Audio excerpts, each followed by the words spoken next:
Espeluznantes imágenes las que hoy hemos visto. Así vivieron los clientes del Café Terra Nostra el asalto de los terroristas. El vídeo se ha conocido hoy y muestra con toda su crudeza lo brutal de la acción sufrida el viernes por la capital francesa.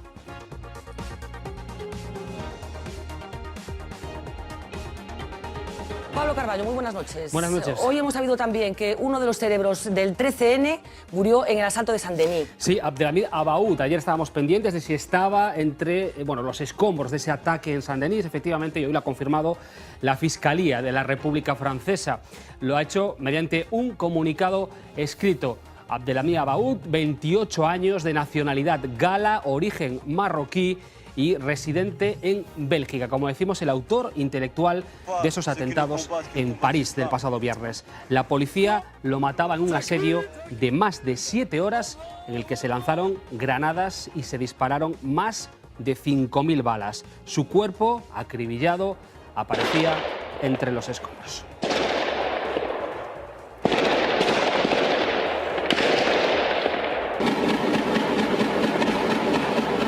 El primer ministro francés, Manuel Valls, ha advertido ante un posible ataque con armas químicas o biológicas.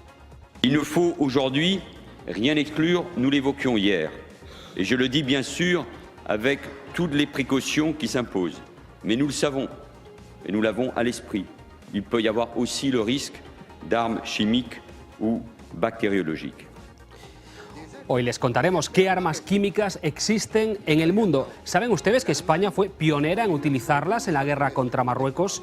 Gas mostaza, en concreto, que por cierto se fabricaba en Madrid. ¿Debe nuestro país colaborar directamente en la lucha contra el terrorismo? ¿Debe colaborar con Francia en el ataque militar en Siria? Bueno, es una de las cuestiones que hoy vamos a debatir y que, por cierto, divide a la clase política de nuestro país. No tener debates sobre en qué vamos a colaborar, vamos a ver qué es lo que ponemos cada uno.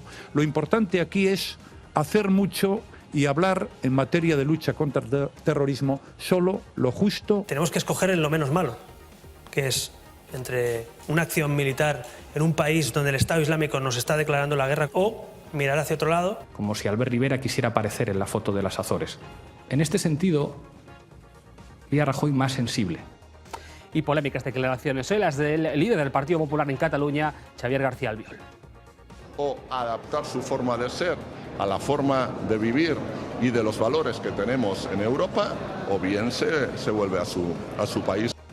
Habladas y por escrito, porque antes en Facebook había escrito esto: soy muy consciente de que los buenistas se lanzarán a la crítica feroz, pero afirmo sin ningún tipo de complejo que uno de los principales problemas que tiene Europa y Occidente es el multiculturalismo. Una sociedad multicultural, dice Albiol, es garantía de guetos, inadaptación y conflictos. Bueno, hoy nos hemos propuesto comprar un Kalashnikov. Lo habremos conseguido, lo vamos a ver durante el programa. Antes nos vamos a introducir en las cárceles de la mano de Evaristo Nogueira, decano del Colegio de Abogados de Santiago de Compostela, y de Pilar Pazos, abogada penitencialista. Le condeno a cumplir 2 cadenas perpetuas consecutivas.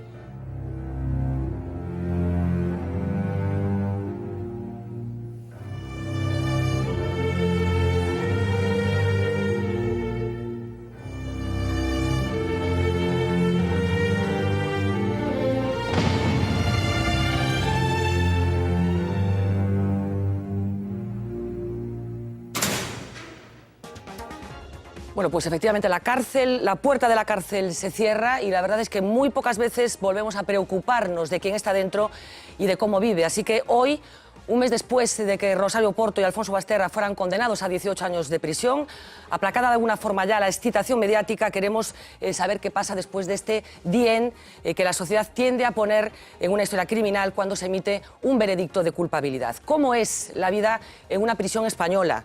cómo se adapta una persona que hasta ese momento, hasta el momento de la sentencia, vivía lo que podríamos llamar una vida normalizada. ¿Qué efectos se producen en el condenado?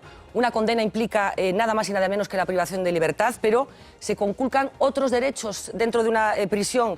Hay incluso quien piensa que las cárceles son una especie de hoteles con todo incluido. Preguntas que vamos a tratar, como comentaba Pablo, de responder esta noche con dos personas que creemos que nos pueden aportar muchas claves. Evaristo Nogueira, muy buenas noches. Hola, buenas noches. Pilar Pazos, muy buenas noches. Bueno, decíamos que la excusa era esa sentencia que hace unos días se dictaba, que afectaba a uno de los casos mediáticos más seguidos de los últimos años en Galicia y especialmente en Santiago de Compostela. Y esta pregunta primera tiene que ver con este asunto, Evaristo. Yo no sé si se cometieron muchos excesos en el tratamiento mediático del caso de la muerte de la niña Asunta Basterra. Bueno, yo considero que sí, que hubo excesos efectivamente mediáticos, ¿no? Pero también es cierto que hay que compaginar el derecho a la información que tenemos todos los ciudadanos con lo que realmente pasa en una sala de vistas, en una administración de justicia. Yo lo que siempre he manifestado públicamente y que lo he dicho en varios medios es que esa meditación por parte de lo exógeno, de lo externo al mundo jurídico no podía influir en los miembros del jurado. Que los ciudadanos y ciudadanas que componían aquel jurado tenían que ceñirse única y exclusivamente a lo que escuchasen y viesen durante el juicio. Yo sé que es difícil, ¿no? Pero es posible, claro, dices que es difícil. Pero... Es muy difícil, quiero decir, vamos a ver, el Tribunal del Jurado es una de las instituciones jurídicas más controvertidas en el mundo jurídico, ¿no? Hay quienes son projurados y hay quienes, digamos, tenemos más, bueno, digamos que no creemos más reservas en cuanto a la institución. A la vista además de los errores conocidos que se han cometido por parte de los jurados. Pero partiendo de esa, digamos, división, digamos, entre los juristas, cierto es que es la legislación aplicable al caso del asesinato y, por lo tanto, a eso hay que ceñirse. ¿Es fácil? Hombre, yo considero que para una persona, un ciudadano lego en el mundo de la justicia, no debe ser fácil salir de una sesión de un juicio, llegar a su casa, ver la televisión, comentarlo con sus familiares. Evidentemente hay factores que pueden influir en la decisión final, ¿no? ¿Os complica mucho el trabajo a los abogados defensores un caso de esta naturaleza, precisamente por la exposición mediática de los procesados y posteriormente condenados? Sí, hay ocasiones en las que llegáis a casa y dices, bueno, mi trabajo se va a ver complicado precisamente por la... Sin duda la estrategia en cuanto a acusación como en cuanto a defensa, cuando estamos ante un tribunal de un jurado, ante un tribunal profesional, la estrategia, como te decía, es diferente. Es diferente porque hay que convencer bien a unas personas legas en el mundo de derecho, a unos profesionales ya que están, por supuesto, acostumbrados al día a día en el mundo jurídico. ¿Y estáis preparados los abogados, Pilar, para enfrentaros a un jurado? Decía Evaristo que es distinta la estrategia en función de cómo sea el tribunal. ¿Os preparan en las facultades de Derecho para esa estrategia diferente? No estamos preparados, no nos preparan en la facultad y los que ya cuando se instauró estábamos ejerciendo no nos hemos preparado. Creo que además debemos cambiar los parámetros psíquicos, el chip, para dirigirnos a un jurado donde debemos aprender de Estados Unidos, donde se va más al campo emocional, no tanto a lo jurídico. Nosotros tenemos una mentalidad jurídica de hay pruebas, estos son los indicios.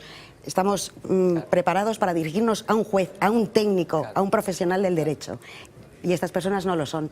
Por tanto, tenemos que tocarles en otras fibras que desconocemos. Que no sabéis dónde están ubicadas. No sabemos. Bueno, el caso del asesinato de Asunta Basterra tenía unos elementos que lo hacían singular. Vamos a hacer un pequeño repaso muy rápido, prácticamente visual, de la peripecia mediática que vivieron los dos acusados, los dos condenados, ya desde que, se conoció la muerte de la criatura, de la niña, hasta que finalmente se produjo esa sentencia condenatoria.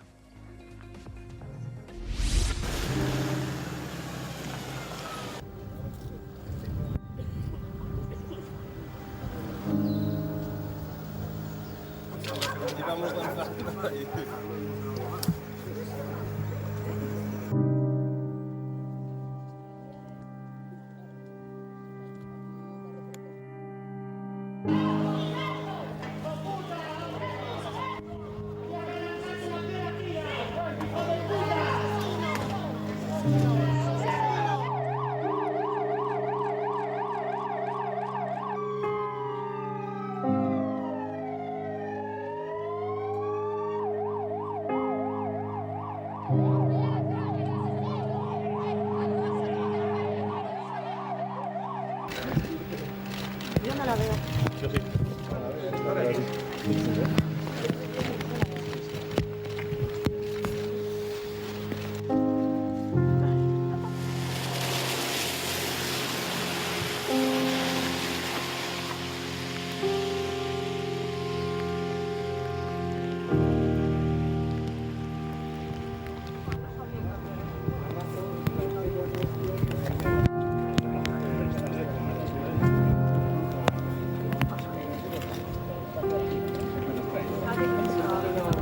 ¿Mató usted a su hija?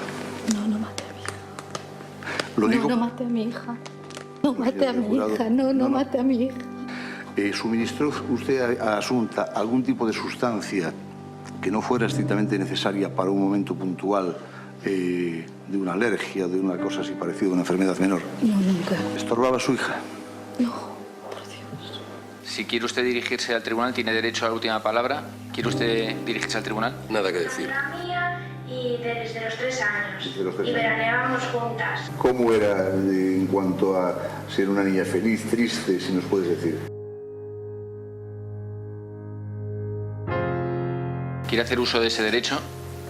No quiere. El jurado, por unanimidad, encuentra al acusado Rosario Porto Ortega culpable del hecho delictivo de haber dado muerte a Asunta Basterra Porto sin posibilidad de defenderse.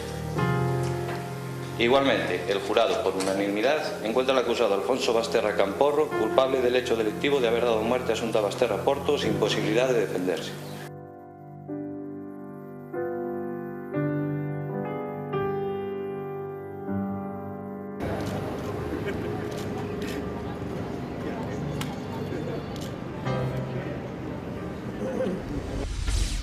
Bueno, 2 años transcurrieron desde la primera imagen de Rosario y de Alfonso, en relación de la primera con la última. Y yo no sé, Evaristo, bueno, 2 personas insertadas en la sociedad compostelana, ella abogada, el periodista. ¿Cómo procesa una persona como Rosario o como Alfonso toda esta peripecia, todos estos meses que transcurrieron desde que son detenidos hasta que finalmente son condenados? Yo te podría decir, a nivel personal, ¿no?, que para mí fue una desagradable sorpresa, ¿no? Santiago es una ciudad pequeña donde nos conocemos casi todos.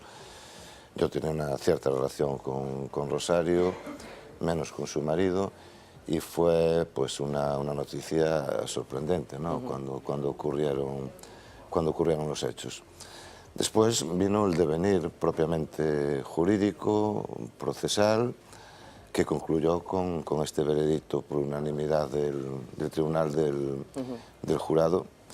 Ese veredicto conllevó que el juez determinase la pena a imponer por el delito de asesinato, que ha sido efectivamente los 18 años, que yo creo que es correcta dentro del abanico de 15 a 20 que establecía el Código Penal vigente. A ti te sorprende la unanimidad en cualquier cosa, ¿no?, del veredicto del jurado. Sinceramente me sorprendió la unanimidad, sí. Me ha sorprendido la unanimidad. Yo creí que habría más dudas. Yo creí incluso, y a nivel personal, y no he seguido, por supuesto, el juicio del día a día, más allá de vosotros, de los medios de comunicación, ¿no? Pero yo tenía cierto pensamiento de que pudiese haber una disolución del jurado, es decir, que no se hubiese llegado ni a una mayoría cualificada de culpabilidad, ni a una mayoría para la declaración de no culpabilidad. Pero en todo caso, la libertad y la potestad del jurado conllevó, por supuesto, y sus reflexiones internas y sus debates internos, esa unanimidad que como jurista puede ser criticable, pero en todo caso hay que acatarla, ¿no? Ante esta decisión Para eso están los recursos, además, efectivamente, por si hubiera para eso habido algún está problema, ante el recurso ante el Tribunal Superior de Justicia de Galicia y ante el Tribunal Superior al Supremo. Y por lo tanto, pues hay dos oportunidades más, sin entrar a valorar, insisto, si son culpables o no, porque yo lo desconozco. Bueno, yo quería trascender un poco lo que fue este caso, este asunto concreto, y entrar un poco en la mente de una persona que se ve sometida a este trance en el proceso previo y lo que vamos a tratar de detallar una vez que se produce el ingreso en prisión. Y te decía un poco, en vuestra experiencia profesional, ¿cómo encara una persona que no está acostumbrada, digamos, nadie lo está, supongo, ¿no?, a una situación de esta naturaleza? ¿Cómo encara ser ingresado en prisión con carácter preventivo? Bueno, en este caso, ser acosado por los medios de comunicación, por los vecinos. ¿Cómo se lleva eso? Un delincuente primario, obviamente, entrar en prisión es muy difícil, ¿no? Le supone a la mayoría de la gente un trauma importante. Quiero decir, obviamente el que entra en prisión por una sentencia lo merece, ¿no? Porque eso es lo que el Estado, la consecuencia del Estado ante una actuación ilícita y ante la comisión de un delito, obviamente tiene que ser la pena de privación de libertad, si así procede. Y por supuesto yo nunca voy a negar esa premisa, no la voy a negar como ciudadano, es decir, yo exijo que el Estado tenga, entre comillas, ese carácter de represor en el buen sentido de la palabra, de que cuando alguien cometa un delito tenga que ser ingresado en prisión si así lo decide un juez o un tribunal de jurado, como en este caso. Pero aunque no sea políticamente correcto, yo también tengo que manifestar una cosa, que es decir, lo que emana de la Constitución es que el que comete el delito debe ingresar en prisión. Pero también lo que emana de la Constitución es que la prisión tiene una doble finalidad. El que está privado de libertad, pero tiene otra finalidad que muchas veces la obviamos el Estado, que es la reinserción de la persona que está privada de libertad. Y esa reinserción es en beneficio de él, pero ojo, es en beneficio de todos los ciudadanos, porque a mí si alguien me roba mi cartera y va a prisión, yo lo que quiero es que ese señor efectivamente cumpla los 2, 3, 4 años que da.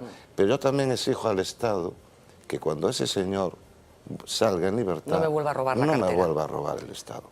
¿Vale? Entonces no debemos obviar esa doble faceta que tiene la privación de libertad. Que en teoría tiene la privación de libertad. Pilar, yo no sé tu experiencia, y hablo incluso de esta fase previa, las prisiones preventivas, bueno, lo que sucede con una persona antes, insisto, de que se produzca ese veredicto de culpabilidad, en la que se supongo que incluso aparece un resorte psicológico de, bueno, pues ya hay sentencia, ¿no? ¿Cómo sucede ese tiempo? No entiendo muy bien lo que me preguntas. ¿Cómo se enfrenta una persona, como puede ser este caso del que estamos hablando, a todo ese proceso, incluso a un ingreso en prisión preventiva? No sé cómo se procesa. Pues como no lo he vivido, no lo sé, pero supongo que de una manera muy difícil. O sea, pienso que es una situación tremenda de vivir ese proceso mediático, más en este delito tan truculento de matar a tu propio hijo, con los focos y las miradas y la presión social, y con esa posibilidad de pasarte... personas conocidas, además, con lo cual ellos también llevaban una carga mayores como consecuencia de eso. Pero bueno, este caso es muy excepcional. Es decir, ya el propio hecho, las propias personas que lo cometen, los padres, que además pertenezcan a la clase media alta, esto es muy raro. Lo normal no es, lo normal es otros supuestos completamente diferentes, como el que decía el compañero del señor que me roba la cartera, que vive el ingreso en prisión muy traumáticamente también. Igualmente. O sea, estas personas, pues yo me supongo que, por ejemplo, Rosario, dado que tiene unos antecedentes, según sé, vamos, por los medios, de depresión, tendrá activado un protocolo de prevención de suicidio, seguramente. Bueno, queríamos traspasar la puerta de la cárcel, y yo no sé si tenéis la sensación de que la sociedad entiende, en este caso también y en todos los demás, estamos pendientes de todo el devenir procesal mientras se produce el juicio, las fases previas, la investigación, la toma de declaraciones, sentencia. Estos señores entran en la cárcel y no sé si tenéis la sensación de que la sociedad considera que resuelto el problema, ya tenemos a estos señores ahí metidos y nos olvidamos de lo que sucedió. ¿Sucede así, Pilar? Es así. Sí, yo antes de entrar a eso quería matizar con todo el cariño al compañero cuando dice que él le parece justo que si un señor comete un delito vaya a prisión. Bueno, la prisión es la pena reina, sobre todo en nuestro sistema penal, pero hay muchas alternativas a la prisión. Lo que pasa es que no las conocemos y caen, porque yo no juzgo, en el automatismo. Y yo aunque lo sabemos, pero he de repetir un dato, una información que me parece fundamental, que es que en España se dan los niveles de criminalidad más bajos de toda Europa, 44 delitos por cada 1000 habitantes, cuando son 62 en la media de la Unión Europea. Y la tasa de personas encarceladas son 140 por cada 100.000, una de las más altas por encima de Holanda, Alemania, Francia, Gran Bretaña. Es decir, en España se sobreutiliza la prisión y, bueno, es muy sabido que la prisión no reinserta, aunque es el fin fundamental según la Constitución. Claro. No, se sale peor de prisión de lo que se entró, por resumirlo mucho. Es decir, los buenos funcionarios de prisiones que hacen una labor encomiable sin medios ni humanos ni materiales, luchan denodadamente para, y ellos lo dicen, yo lo he escuchado a los que son honestos, trabajamos para que por lo menos no salgan peor. Eso ya es un gran éxito en nuestro trabajo. O sea que de reinserción nada de nada. Nada de nada. Bueno, en algún caso, pues el castigo tiene, vamos a ver, todo castigo tiene su parte educativa, pero la prisión es un pozo, es un agujero destructivo y desestructurador. Bueno, pues vamos a entrar en la prisión. De momento vamos a conocer una serie de datos de cuántas prisiones hay en España. Bueno, datos algunos los apuntaba Pilar ya, pero Pablo Carballo, buenas noches otra vez. Buenas noches. Vamos a conocer un poco mejor el sistema penitenciario español, cuántas prisiones tenemos y demás. Sí, algunas de las claves de las instituciones penitenciarias en nuestro país. Bueno, vamos a empezar ya por el dinero, ¿no?, que dedicamos los españoles precisamente a ello, a instituciones penitenciarias. Hablamos de un presupuesto de más de 1.100 millones de euros. La mayor parte de esa partida, por encima de los 800, se dedica al gasto de personal. La segunda, a la comida de los reclusos, más de 78 millones de euros. Este es el gasto medio por reo en prisión de nuestro país, 65 euros cada día.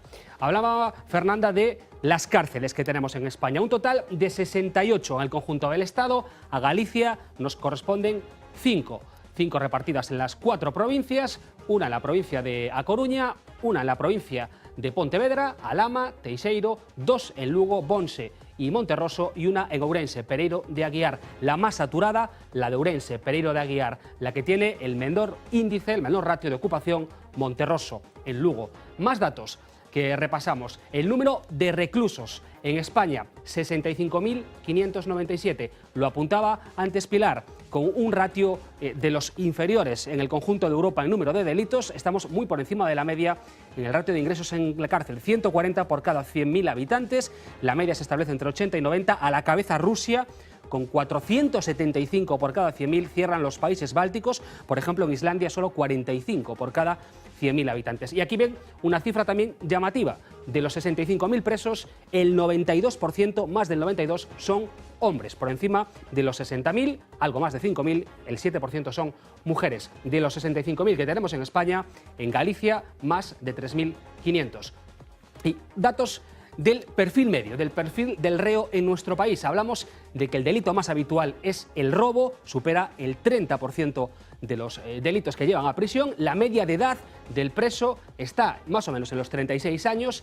El número de extranjeros porcentualmente supera el 33%, hablamos de un tercio apenas del total, y el tiempo medio que se pasa en prisión son algo más de 19 meses. No puedo dejar de comentar ese dato que a mí me llamó muchísimo la atención, que tiene que ver con el porcentaje de hombres y de mujeres que están en prisión. 92% del 100% de personas que están en la cárcel en estos momentos, el 92% son hombres. Yo lo tendréis asimilado como normal. A mí me llama muchísimo la atención. Sí, quiero decir, eso, hombre, quizás un sociólogo lo podría explicar mejor que nosotros, sí. Pero en todo caso es un un dato objetivo. Y si me permites un matiz, no tengo absolutamente ninguna discrepancia, en absoluto, todo lo contrario. Pero aunque la tuvieras tampoco pasa nada. No, pero es que en esto es coincidente contigo, es decir, yo soy de los que públicamente, a mí cuando, y lo puedo entender, ¿no? El ciudadano dice que los delincuentes entran por una puerta y salen por la otra. Eso es falso, quiero decir, eso es falso, eso podía pasar antes de 1995. Tenemos un código penal actualmente en España de los más duros de nuestro entorno.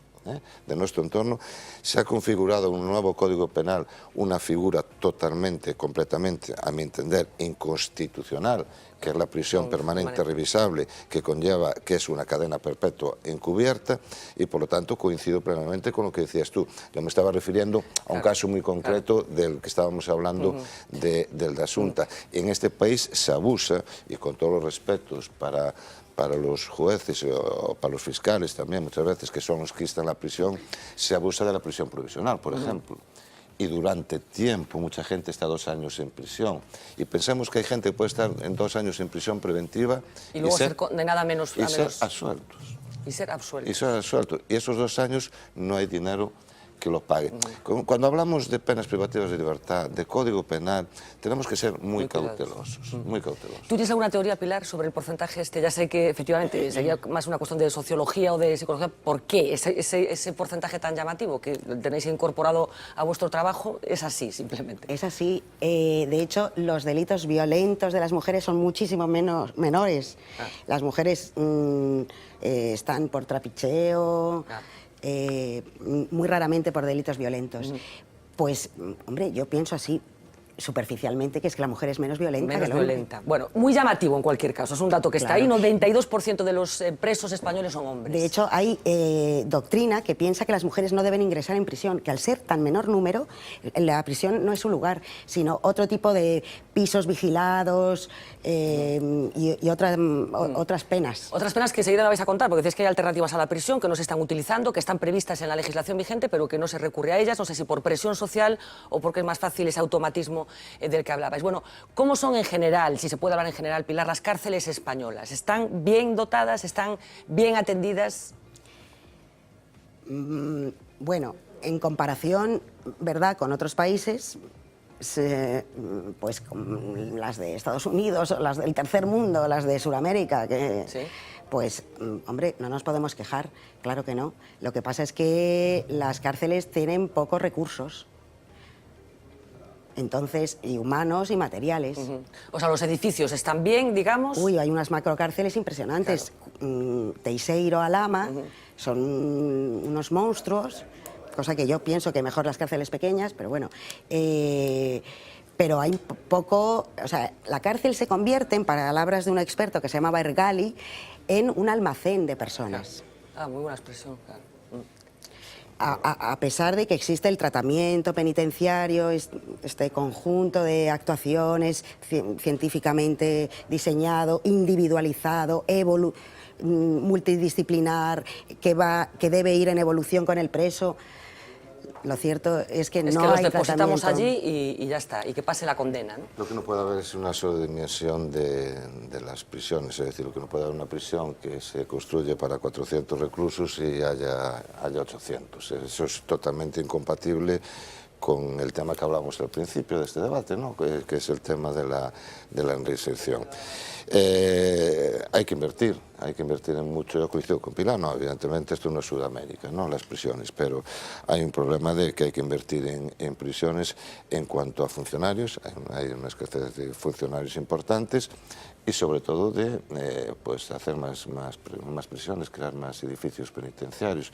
En estos momentos hay prisiones que superan un 80% la capacidad, por lo tanto, claro, evidentemente, la prisión, a ver, nosotros, Pilar y yo, cuando vamos a ver a algún cliente nuestro, yo lo digo siempre, se lo comento muchas veces a los alumnos de la Escuela de Práctica Jurídica, vamos a nuestros locutorios, hablamos con la persona que está allí, y cuando sales, es una experiencia personal, muy personal. Yo cuando salgo, realmente salgo, sales, valga la expresión, bajo. Sales bajo, porque ver cómo se abre un barrote te quedas en el medio de otro barrote, el ruido del cris-cris. A ver, la gente muchas veces tendría que ver por dentro una prisión, ¿no? Por dentro. Yo llevo a los alumnos de la Escuela de Práctica Jurídica a ver la prisión todo por dentro, todo por dentro.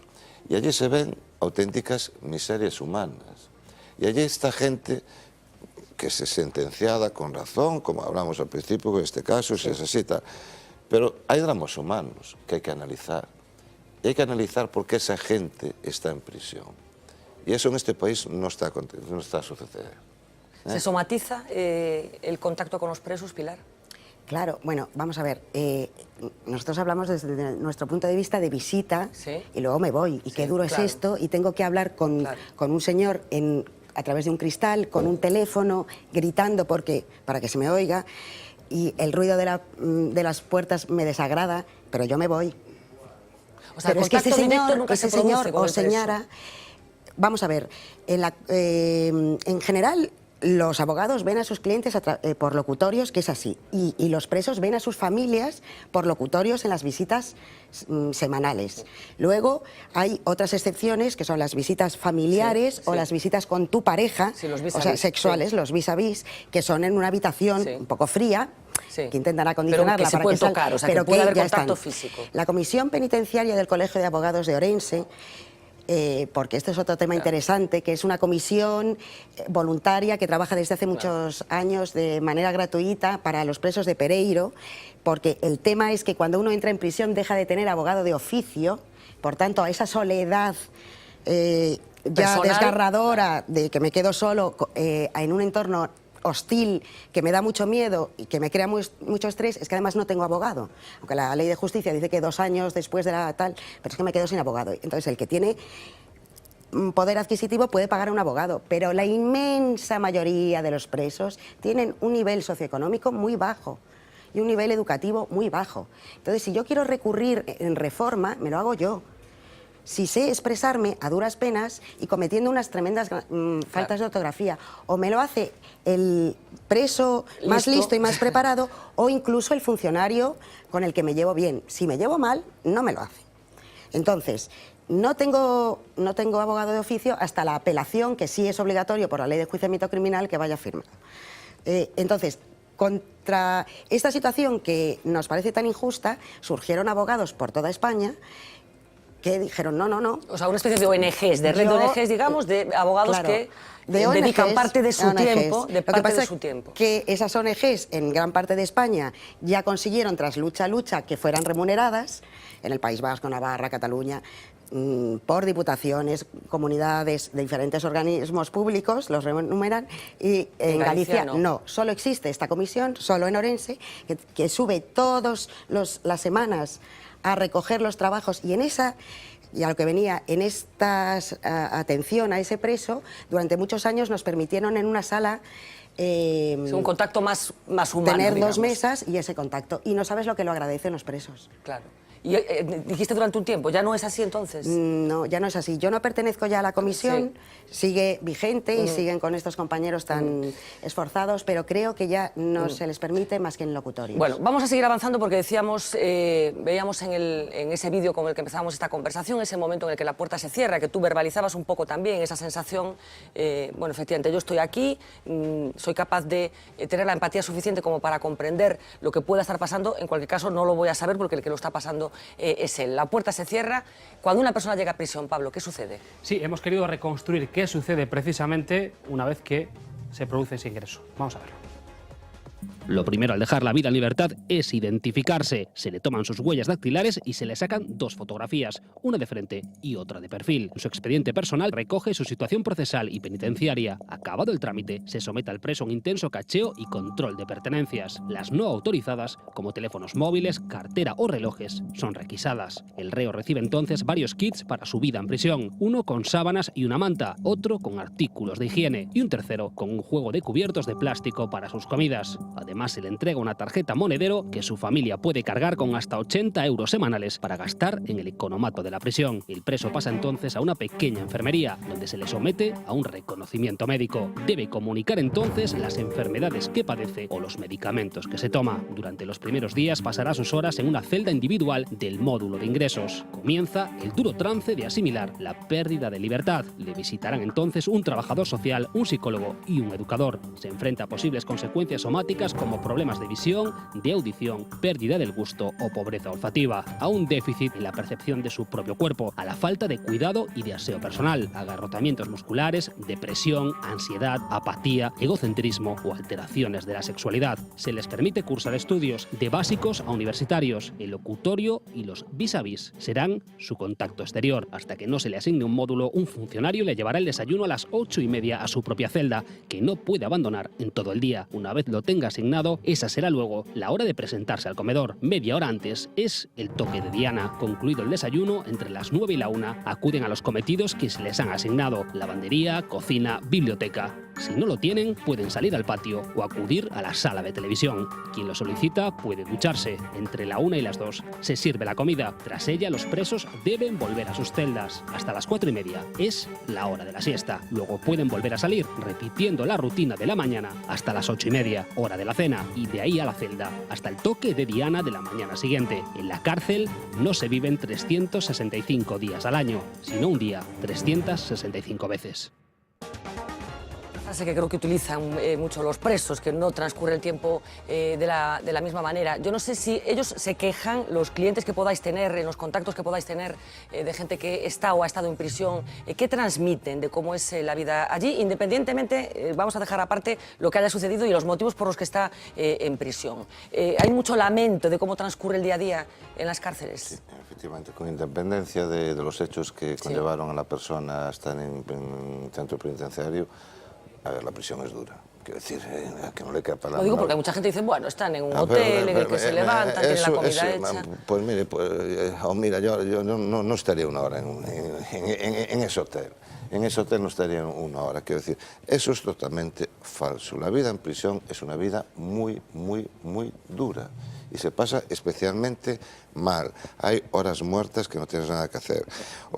Quiero decir, eso, la falsa leyenda, que si tienen piscina, que si tienen... No existen la mayoría de las prisiones esas. El tiempo no pasa, el día a día no pasa. La prisión es muy dura. Y lo que pasa es que la sociedad cree que le estamos pagando. No, no le estamos pagando, no. La mayoría de las personas que están en prisión ya les gustaría que no le estuviésemos pagando su comida y su estancia en prisión y estar fuera. Por lo tanto, eso es una falsa leyenda en la que yo permanentemente lucho y traslado que eso no es cierto y no se corresponde absolutamente para nada a la realidad. Pilar, ¿qué efectos produce la cárcel en una persona? Sobre todo, supongo, en condenas largas, ¿no? ¿O no?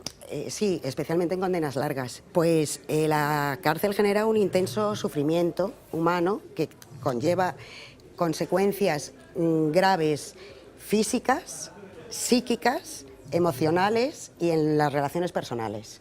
Y te voy a dar datos para darnos cuenta de la dimensión de las consecuencias psíquicas. El 40% de los presos padece una enfermedad mental o un trastorno de la personalidad, del cual, de esos 40, el 4% es muy grave. El 20% vinculado a las drogas. El 25% de los internos ha recibido diagnósticos de trastornos psíquicos diagnosticados. Esto es un informe de la Subdirección General de Coordinación de Sanidad Penitenciaria, ¿no? Sí, no es, Y en el cuarto Congreso Nacional de Sanidad Penitenciaria, organizada por la Sociedad Española de Sanidad Penitenciaria, se llegó a la conclusión de que el 30% tienen prescritos psicofármacos y otro 10% además de psicofármacos metadona. Es decir, la gente se trastorna muy gravemente. Muy gravemente. Las condenas largas ya son demoledoras. Habrá quien diga, perdona. Y físicamente, ya lo comentabais, se pierde visión, se llama ceguera de la cárcel. Como consecuencia de estar en un entorno en el que no hay distancia, supongo, ¿no? Claro, la máxima distancia, no ves el horizonte, es el patio durante muchos años. No hay estímulos de colores, todo es gris, o olfativamente se pierde olfato, se pierde gusto, porque sí les dan comida gratis, Sí, pero las comidas, pero la comida... son insípidas, son siempre las mismas. Y luego las relaciones personales, por ejemplo, se acaban perdiendo, aunque tengas familia, en el mejor de los casos, tu familia viva cerca, que se pueda permitir ir a Teixeiro desde Coruña, ya sé, porque vivo en Coruña, o desde... Vaya, están alejadas de las prisiones, las ciudades. Entonces, es un coste económico y un coste de su propia vida, de forma que la familia al principio se vuelca, pero acaba su vida muy trastornada. Y entonces las relaciones se van perdiendo, y eso es muy importante para el preso, por ejemplo. Habrá quien diga, y seguro que entre las personas que nos están escuchando lo estén pensando, bueno, pues que se fastidien, que han hecho cosas muy graves, ¿no? Claro. Esa no sé, sensación como de venganza que, bueno, acaban teniendo todas las sociedades. Yo no sé si, ¿qué le decimos a esta gente que dice, bueno, pues hiciste una cosa horrible, le hiciste mucho daño a la sociedad, cometiste un delito espantoso, pues fastídiate? Sí, es la filosofía, la filosofía, efectivamente, de tú causaste dolor, que has de pagar con dolor. Bueno, pues esas personas pueden estar tranquilas y dormir por la noche, porque eso sucede. Se les causa mucho dolor. La cosa que decía es, con eso, aparte de aplacar nuestra venganza, ¿qué conseguimos desde un punto de vista práctico? Pues que esas personas salgan de la prisión desestructuradas, machacadas psicológicamente, más enfermas mentalmente, más enfermas físicamente, con más rencor. Es práctico, nos va a costar más dinero y más sufrimiento. Es la espiral de la... Claro. Bueno, pues hay la sensación en la sociedad de que cuando a alguien le imponen una pena por un robo de 5 años y te dice, es que solo le cayeron 5 años. Y yo le digo, ¿y cuánto quieres que le caiga entonces? ¿Pero tú qué quieres meter a este señor? 29 años en prisión, quiero decir. 5 años en la cárcel son 5 años en la cárcel. Hay una sensación en la sociedad española de que, lo que decía antes, de que las penas son escasas. Sí, bueno, esto de entran por un sitio y salen por el otro y al aparte día de que son siguiente. insisto, penas duras. Hay un código penal actual muy, muy, muy duro. Evidentemente, ¿qué quieren la sociedad? ¿Qué le pide más al Estado? Que se metan en prisión y que se mueran en prisión. Quiero decir, es que no, o seamos Estados Unidos aquí y tengamos cadena permanente. Y pena de muerte. Bueno, no hablamos. Quiero decir, es que yo estoy seguro que se hace un estudio sociológico a la sociedad española y había un porcentaje importantísimo de la cadena perpetua, a favor de la cadena perpetua. Si se hiciera un referéndum, dices, ¿no? Un referéndum. Sí. Ahora, y de la pena de muerte no sé, pero yo le diría a eso... Supongo que también en función de lo que esté pasando en ese momento. Pero yo diría eso, que hay una estadística, que es en Estados Unidos, que hay un 25% de cadenas perpetuas, de ejecuciones, que después se demuestra que no eran los autores de los hechos que dieron lugar a la ejecución, ¿no? Por lo tanto, reflexionemos sobre eso, reflexionemos también sobre y que hay equivocaciones. Yo es que no me puedo imaginar lo que tiene que ser para una persona estar a punto de ser ejecutado sabiendo, porque claro, finalmente tú sabes exactamente lo que ha sucedido, sabiendo que no has hecho eso que dicen que has hecho, ¿no? No lo puedo ni imaginar. ¿O que lo has hecho?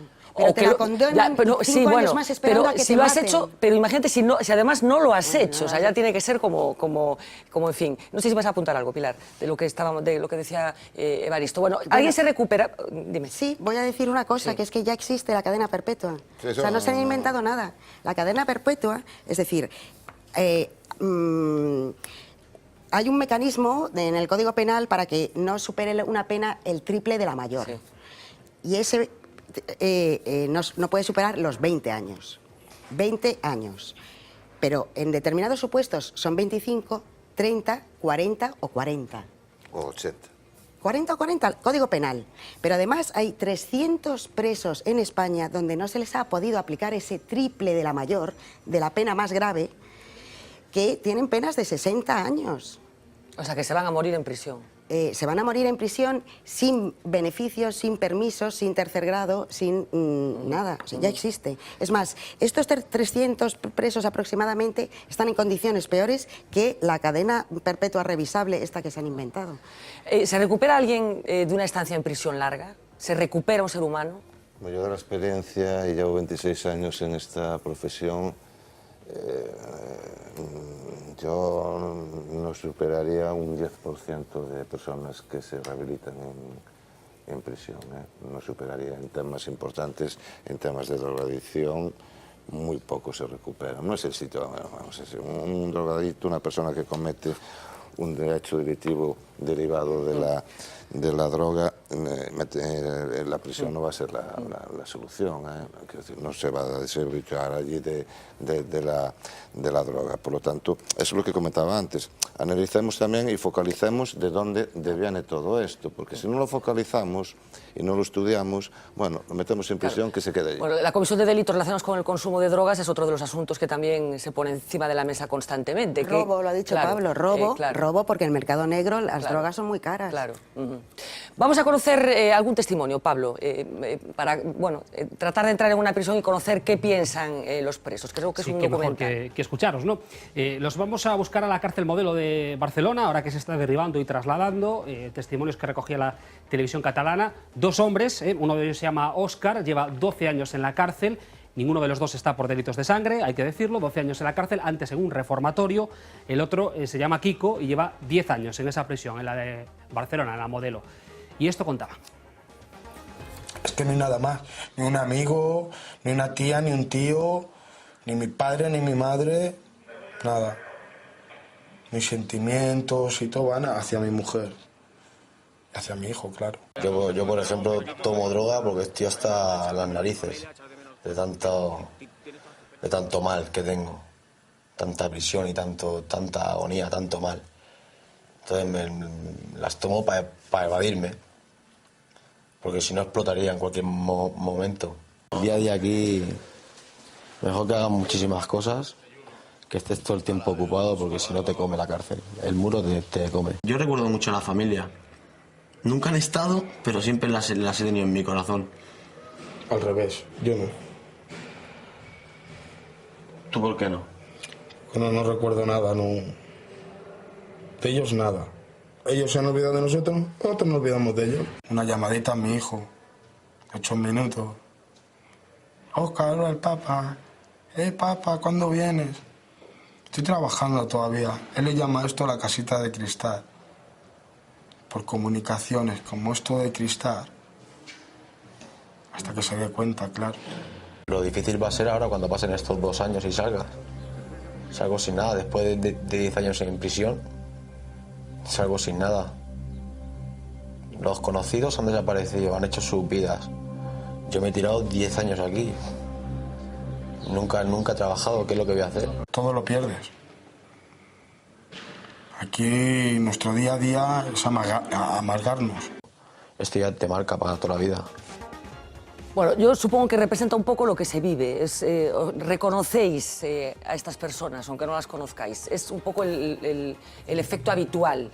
No sé cómo... Esto quiero decir, coincide plenamente con la realidad del día a día y con la concepción que tiene el interno de lo que le está sucediendo, ¿no? Que el otro día, yo no tengo aquí el porcentaje, ¿no? Pero hablando con un jurídico de una prisión, me decía que ahora hay un porcentaje alto de ingresos en prisión de personas por conducir por influencia de bebidas alcohólicas repetidamente, ¿no? Algo muy cuestionado por mucha gente, ¿no? Bueno, obviamente sin causar ningún tipo de lesión a una tercera persona, una muerte, una lesión o atropello, sino por el hecho de tal. Es decir, ahora, yo la pregunta ¿es la prisión el sitio idóneo para que ese señor deje de beber y no coja el coche? Yo tengo mis serias dudas. Y hay un porcentaje importantísimo, altísimo en estos momentos de ingresos en prisión por conducción bajo influencias de bebidas alcohólicas. Ahora empezarán, supongo que también con el tema de las drogas, porque empiezan a hacerse los test también. Decías, Pilar, reconoces a estos presos, Claro. en gente a la que tú has atendido. Sí, esto se repite constantemente, porque démonos cuenta de que la prisión tiene la paradoja de que se pretende enseñarles a vivir en libertad, privándoles de libertad, es decir, a socializarlos, excluyéndolos de la sociedad. Y que para esa pretensión de reeducación se pretende inculcarles autorresponsabilidad en una vida completamente reglada, donde te dicen cuándo te levantas, cuándo desayunas, cuándo te aseas, cuándo vas al patio, cuántas horas en el patio, cuándo comes, cuándo se apaga la luz, cuándo se enciende la luz. Claro. ¿Qué vas a hacer? Por eso dicen, cualquier cosa, cualquier cursillo, que venga el abogado, es una gran cosa porque rompe la rutina. Recibir una carta y luego esa falta de actividad y ese tiempo muerto. Estoy aquí. Decía una vez un preso que la cárcel para él había sido como si se quedara abstraído mirando caer una gota de un grifo y cuando se espabiló habían pasado 3 años. Esa sensación de no ha servido para nada y esto ha sido un vacío, aparte de que me ha, claro, causado grandes... Un vacío. Bueno, yo no sé si tu situación económica, lo comentabas antes, condiciona la forma de estar en prisión. Y lo traigo un poco también al hilo ya para ir acabando con el ingreso en prisión reciente de ladrones de guante blanco, digamos, o de grandes sinvergüenzas asociados a otros mundos, no presos comunes, que no sé si es la denominación FETEM, bueno, los Bárcenas, etcétera, etcétera, gente relacionados con delitos económicos que han ingresado en prisión también. ¿Es diferente que tengas, por ejemplo, medios económicos a que no los tengas? ¿Es diferente a que tengas un soporte social a que no lo tengas, Pilar? ¿Vive mejor en una cárcel una persona con dinero que una persona sin dinero? Sí. Totalmente, completamente. Claro. No ve Bárcenas igual que la pobre persona que no tiene un duro en el bolsillo, no te quepa la menor duda. Porque, por ejemplo, ¿hay droga en la prisión? ¿En las prisiones? Sí. ¿Y de dónde sale esa droga? Porque en teoría... Pues la introducen de muchas maneras, sus familiares, ellos mismos... Es ilícito que haya droga en prisión, vamos a ver, no puede haber droga en prisión. Pero sucede porque... Pero pongámonos en un escenario, en estos momentos, de cualquier prisión sin droga. ¿Vale? Pongamos... Es decir, yo no defiendo... Bueno, lo decían ellos. Yo no defiendo, porque, entre otras cosas, porque es un ilícito, ¿no? No defiendo la entrada en prisión de droga. Ahora, poneros en el escenario de donde un 40 o un 50% de las personas son consumidoras. ¿Y hay gente que se convierte en adicta a una sustancia al entrar en prisión y que no lo era? Hay estudios con datos objetivos que efectivamente corroboran que personas que entran en prisión que no son adictas a sustancias estupefacientes, se hacen allí drogadictos. Es decir, hay estudios objetivos. Es decir, el Estado tiene capacidad, es una reflexión personal, pero convencido, de evitar la entrada en prisión de drogas, seguro. ¿El Estado está dispuesto a que no entre prisión en drogas? Yo creo que no. Bueno, pues ha quedado bastante claro. Vamos a avanzar un poquito más ya para ir terminando. Nos vamos a poner en el supuesto de la salida de la cárcel. Una persona cumple su condena y se pone en la puerta de la prisión. Yo no sé cómo es ese momento, que le da una maleta, se cierra, bueno, lo hemos visto mucho en las películas americanas, se cierra la verja detrás y ahora estoy aquí. Y yo no sé si es un momento tan duro como el momento previo en el que entraron allí. Habrá gente que esté completamente descolocada y yo no sé, Pilar, si tú crees que el estigma de la cárcel desaparece alguna vez, si la sociedad está preparada para aceptar nuevamente a una persona que ha pasado por una cárcel.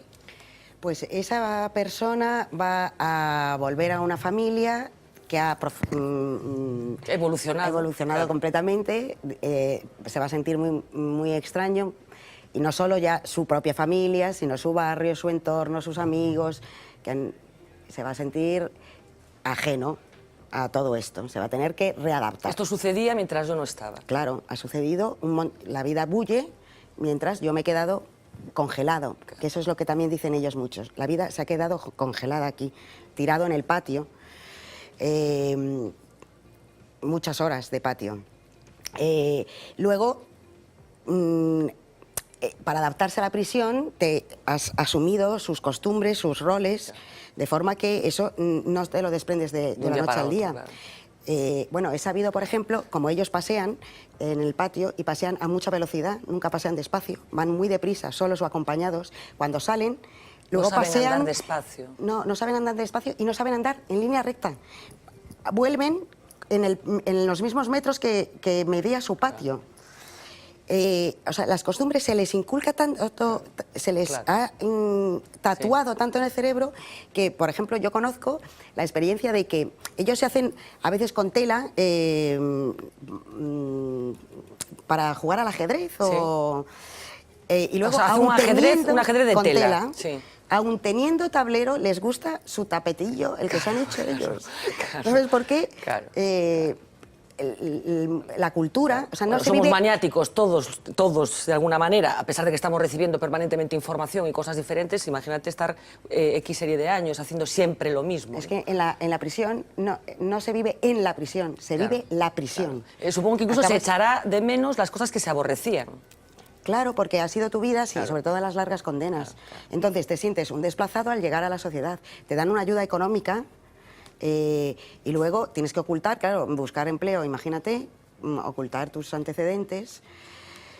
Y yo no sé si, bueno, en este afán de reinserción que antes hablábamos, que en principio es el objetivo principal de una privación de condena, la administración tiene en cuenta esto, si se trabaja ya la reinserción definitiva, cuando se cumple la condena, un preso tiene sitios a los que acudir para saber un poco qué tiene que hacer, a dónde tiene que recurrir. No, en absoluto. Es como un preso que cumple la condena íntegramente, no, el Estado no le ayuda en absoluto a encontrar un puesto de trabajo.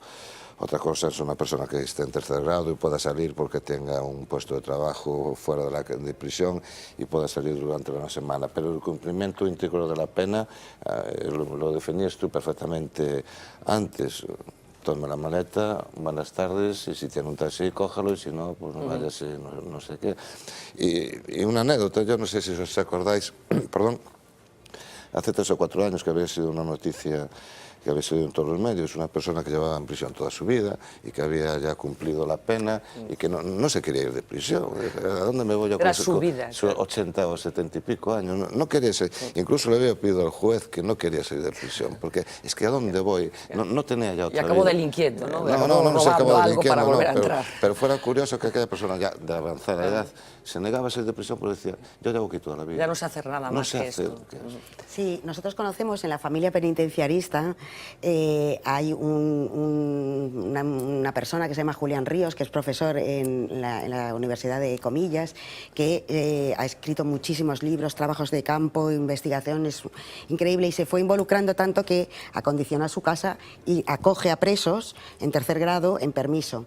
Y decía que lo primero que les tiene que enseñar es a cerrar el grifo y apagar las luces, porque como la vida es tan automatizada, y a cerrar la puerta cuando salen de casa, porque siempre se les ha cerrado la puerta. O sea, son como niños pequeños, de alguna manera. O sea, como claro, todo se les ha hecho durante mucho tiempo, te acostumbras a no hacerlo. Claro. Y este tiene, ya os digo, muchos libros muy interesantes, pero contaba un señor que había pasado muchos años y lo había acogido en su casa, que le costaba mucho adaptarse a su nueva vida, de forma que acabó robando a Julián Ríos para volver a prisión. Y como este hombre es una cosa muy extraordinaria, fue a verlo a prisión, que lo habían mandado muy lejos. No quiso bajar a ver a Julián Ríos y acabó suicidándose, porque no pudo adaptarse después de tantos años. Bueno, pues para terminar, hablamos al principio, hay alternativas a la prisión. Muy brevemente, Pilar, ¿qué alternativas hay? Vamos a ver, las alternativas las hay en el Código Penal, sobre todo para las penas cortas.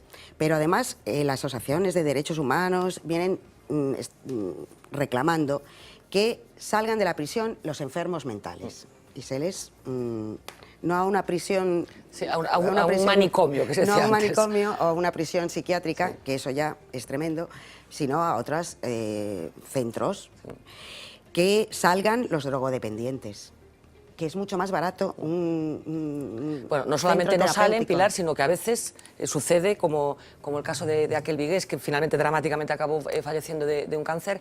No sé si recordáis que había delinquido en su momento como consecuencia de su adicción. Años después, cuando ya había superado esa adicción, estaba perfectamente reinsertado, pretendían que volviera a ingresar en prisión y tuvo que ser indultado por el gobierno. Sí, esos casos. Los presos gravemente enfermos por SIDA, UHI, tuberculosis, hepatitis, otros mecanismos en vez de la prisión, como la mediación penal, que además da más protagonismo a la víctima. Y a todo esto, la víctima en el proceso penal pone la denuncia, va a ratificarse y luego le llaman para juicio y no se entera de nada. No es nada protagonista. Pues en la mediación penal se le daría más protagonismo, se solucionarían los conflictos. Es una cosa en otros países ya muy desarrollada. Y no utilizar tanto la prisión como medida represiva. ¿Hay algún modelo, los penitenciaristas tenéis algún país de referente? Y dice, bueno, esto funciona, me vas a decir el norte de Europa, como para casi todo, ¿o no?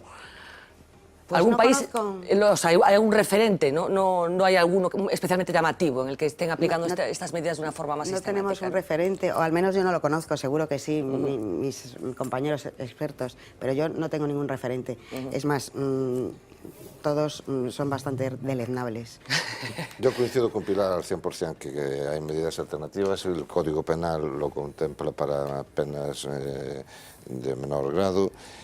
Y aparte de las que muy bien ha relacionado Pilar, hay una que es fundamental, es que más presupuesto para instituciones penitenciarias. ¿Qué pasa? Que eso políticamente no vende. Quiero decir, si ahora que se acerca el 20 de diciembre, ninguno de los candidatos a la presidencia del gobierno va a proponer más presupuesto para prisiones. Porque tienen también restringido su derecho de voto. Pero digo que no van a proponer, más presupuesto para centros penitenciarios. Pero no solo para centros, sino para... alternativas. Para cursillos formativos. Hacen cursillos formativos. Para alternativas. Salgo con un cursillo de jardinero. Claro, lo que pasa es que ya soy tan carcelario, ya se me ve... que es muy difícil que pensar, en cualquier caso, hay ejemplos, un juez de menores, no sé cómo se llama, no recuerdo el nombre, del juez de menores andaluz, que bueno, estableció otro tipo, alternativas diferentes a menores que habían delinquido y que hasta ahora, o habitualmente, son enviados a determinados centros en los que seguro que sale mucho peor de lo que entraron. Así que, efectivamente, la legislación vigente supongo que tiene recursos, simplemente se trata de querer utilizarlos. Muchísimas gracias, Pilar, Evarista, los dos, por ayudarnos a comprender que cuando se cierra esa puerta siguen pasando cosas y que bueno, la sociedad a veces tiende a olvidarse de lo que acontece después de que un tribunal juzgue a una persona. Insisto, hoy no queríamos hablar de los delitos, sino de los delincuentes. Muchísimas gracias a los dos, de verdad. Vamos a hacer una pausa publicitaria, enseguida volvemos para hablar de París. Hemos intentado comprar un Kalashnikov hoy a través de internet. Enseguida les contamos y lo hemos conseguido, se van a sorprender.